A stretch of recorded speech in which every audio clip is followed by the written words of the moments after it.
வாழ்க வளமுடன். ஓம் நமச்சிவாய. அனைத்து தமிழ் உள்ளங்களுக்கும் வணக்கம். நாம் இந்த பதிவில் பெயர்ச்சியாகும் செவ்வாய் பகவானால் ராசிக்காரர்களுக்கு ஏற்படும் சுப மற்றும் அசுப பலன்கள் என்ன என்பதனையும், அசுப பலன்கள் ஏற்படுமாயின் ராசிக்காரர்கள் செய்ய வேண்டிய பரிகாரங்கள் என்னென்ன, வழிபட வேண்டிய தெய்வம் யார் என்பதனை பற்றியும் விரிவாக காண்போம்.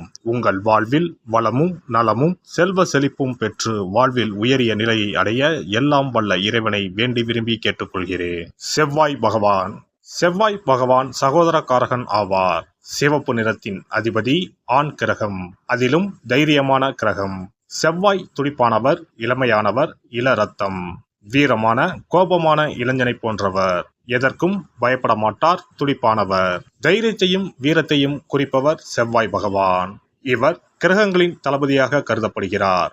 செவ்வாய் பகவான் மேசம் மற்றும் விருச்சிக ராசிகளின் அதிபதியாக உள்ளார். ஒருவருடைய ஜாதகத்தில் செவ்வாய் சுபஸ்தானத்தில் இருந்தால் அந்த நபர் வீரம், தைரியம், ஆற்றல் மற்றும் சக்தி வாய்ந்தவராக இருக்கிறார். அனைத்து கிரகங்களும் ஒரு குறிப்பிட்ட காலத்தில் தங்கள் ராசியை மாற்றுகின்றன. இவற்றின் தாக்கம் அனைத்து ராசிகளிலும் காணப்படும். செவ்வாய் பெயர்ச்சியும் அனைத்து ராசிக்காரர்களின் வாழ்விலும் ஒரு குறிப்பிடத்தக்க தாக்கத்தை ஏற்படுத்தும். இந்த வருடம் ஜூன் 1ஆம் தேதி சனிக்கிழமை அன்று செவ்வாய் பகவான் தனது சொந்த ராசியான மேசத்தில் பயிற்சியாக உள்ளார். செவ்வாய் கிரகத்தின் இந்த பயிற்சியானது மாலை 3:39 நடைபெறும். செவ்வாய் பகவான் ஜூன் 1 முதல் ஜூலை 12 வரை மேசராசியில் இருப்பார். மேசத்தில் ஏற்படும் செவ்வாய் பெயர்ச்சியானது ருச்சக ராஜயோகத்தை உருவாக்கும். இதனால் சில ராசிக்காரர்களுக்கு அற்புதமான நற்பலன்கள் கிடைக்கும். செவ்வாய் பகவான் மகர ராசியில் அல்லது அதன் சொந்த ராசியான மேசம் அல்லது விருச்சகத்தில் இருக்கும்போது இந்த ருச்சக ராஜயோகம் உருவாகிறது. இந்த அற்புதமான சேர்க்கை ஏற்படும் போது அதன் செல்வாக்கின் கீழ் உள்ள ராசிக்காரர்கள் மிகவும் தைரியமாக, துணிச்சலாக மாறுகிறார்கள். சமூகத்தில் அவர்களின் கௌரவம் அதிகரிக்கிறது. பணிபுரியும் இடத்தில் தனி மரியாதை கிடைக்கிறது.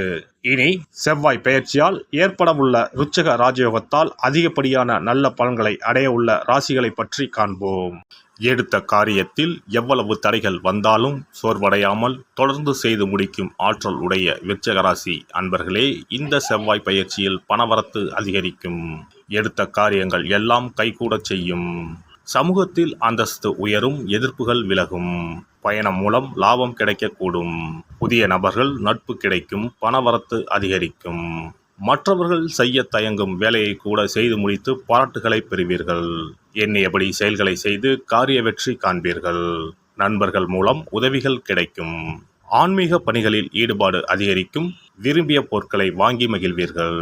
திருமண முயற்சிகளில் சாதகமான பலன் கிடைக்கும். தொழில் வியாபாரத்தில் இருந்த இடையூறுகள் நீங்கும். வியாபார வளர்ச்சி பற்றிய சிந்தனைகள் எழும். எதிர்பார்த்த நிதி உதவி கிடைக்கும். உத்தியோகத்தில் இருப்பவர்கள் முன்னேற்றமான பலன் காண்பார்கள். புதிய வேலை பற்றிய சிந்தனை அதிகரிக்கும். சம்பள உயர்வு, பதவி உயர்வு கிடைக்கலாம். குடும்பத்தில் மகிழ்ச்சியான சூழ்நிலை காணப்படும். கணவன் மனைவிக்கு இடையில் இருந்த ஊடல்கள் நீங்கி நெருக்கம் அதிகரிக்கும்.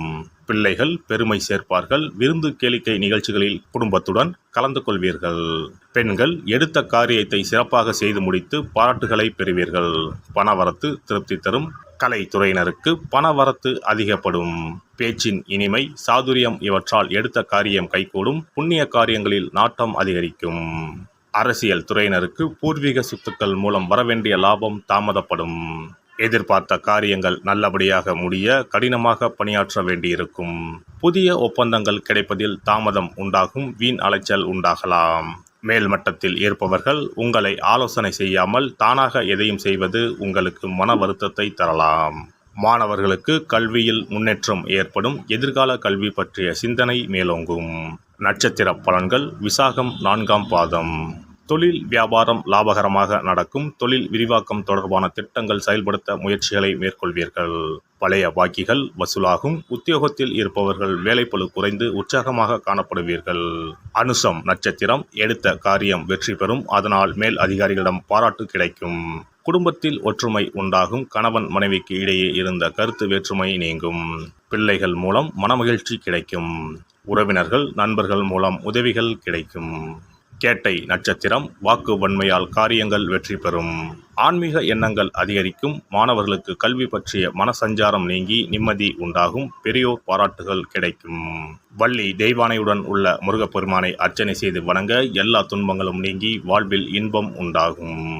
நவ கிரகங்களில் சூரியனுக்கு அடுத்தபடியாக செயல் ஆற்றல் உள்ள கிரகம் செவ்வாய்.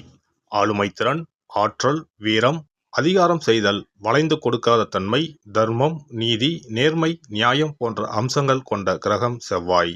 செவ்வாய் பலமாக இருந்து நல்ல ஆதிபத்தியம் பெற்று அவரது தசை நடக்குமானால் சகோதர சகோதரிகள் மூலம் பெரும் அனுகூலம் ஏற்படும். பெரிய பதவிகளில் உள்ளவர்கள் தொழில் அதிபர்களின் தொடர்பு கிடைத்து அதன் மூலம் முன்னேற்றம் உண்டாகும். பலமற்ற ஆதிபத்தியம் பெற்று தசை நடக்குமானால் கீழே விழுவதும் அடிபடவும் நேரிடும்.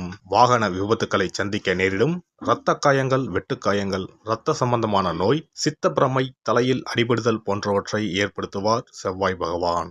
வீண் வழக்குகள், சண்டை சச்சரவுகள், மறைமுக நேர்முக எதிரிகள், பொருள் களவு போகுதல், செய்தொழில் வியாபாரத்தில் திடீரென்று பெருத்த நஷ்டம், அரசாங்க கெடுபிடி, பதவி இறக்கம், மறைந்து வாழும் சூழ்நிலை என்று பலவகை இன்னல்களை உருவாக்குவார். செவ்வாய் முதலான தோஷங்கள் அனைத்தும் நீங்க அவரின் அருளை முழுவதும் பெற செவ்வாய்க்குரிய அதிதேவதையான முருகனை வழிபடுவதும், கோதுமை ரொட்டி, வெள்ளை எள் கலந்த இனிப்பு பலகாரங்கள், துவரை போன்றவற்றை ஏழைகளுக்கு தானம் கொடுப்பதும் நல்லது. செவ்வாய் கிழமைகளில் விரதம் இருந்து செவ்வாய் பகவானுக்கு விளக்கேற்றுவது, சஷ்டி விரதம், கிருத்திகை விரதம் மேற்கொள்வது, தினமும் கந்த சஷ்டி கவசம் படிப்பது நல்லது. மேலும் செவ்வாய்க்குரிய கல்லான பவளக்கல்லை மோதிரத்தில் பதித்து அணிவது, சிவப்பு நிற ஆடையை அணிந்து கொள்வது, செப்பு பாத்திரங்களை உபயோகிப்பது போன்றவற்றால் செவ்வாயால் உண்டாகக்கூடிய தோஷங்கள் குறையும். செவ்வாய் பகவானுக்கு செய்யும் பரிகாரங்கள் அனைத்தும் முருகனுக்கு உகந்தது என்பதால் முருகனின் திருவருளும் கிட்டும். திருமண வாழ்க்கையில் செவ்வாய் பகவானுக்கு முக்கிய பங்கு உண்டு. திருமணத்துக்கு வரன் பார்க்கும் போது பிள்ளைக்கோ அல்லது பெண்ணுக்கோ செவ்வாய் தோஷம் இருக்கிறதா என்றுதான் முதலில் கேட்பார்கள். அந்த அளவுக்கு செவ்வாய் தோஷம் மிகவும் முக்கியமானதாக பார்க்கப்படுகிறது. ஒருவரின் ஜனன ஜாதகத்தில் லக்னம், சந்திரன், சுக்கிரன் ஆகியோருக்கும் செவ்வாய் இருக்கும் இடத்துக்கும் உள்ள தொடர்பை கொண்டுதான் செவ்வாய் தோஷம் ஒருவரின் ஜாதகத்தில் எந்த அளவுக்கு வலிமையாக இருக்கிறது என்பதை கணிக்க முடியும்.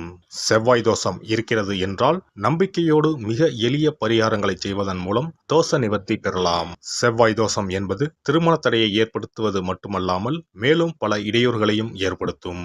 எனவே செவ்வாய் பகவானை செவ்வாய் தோறும் செவ்வாய் ஹோரையில் வழிபடுவதும், செவ்வாய்க்குரிய கடவுளான முருகப்பெருமானை 9 நெய் தீபம் ஏற்றி வழிபடுவதும் செவ்வாய் தோஷத்தினால் ஏற்படக்கூடிய அசுப பலன்களின் தாக்கத்தை பெரிதும் குறைக்கும் என்பது ஐதீகம்.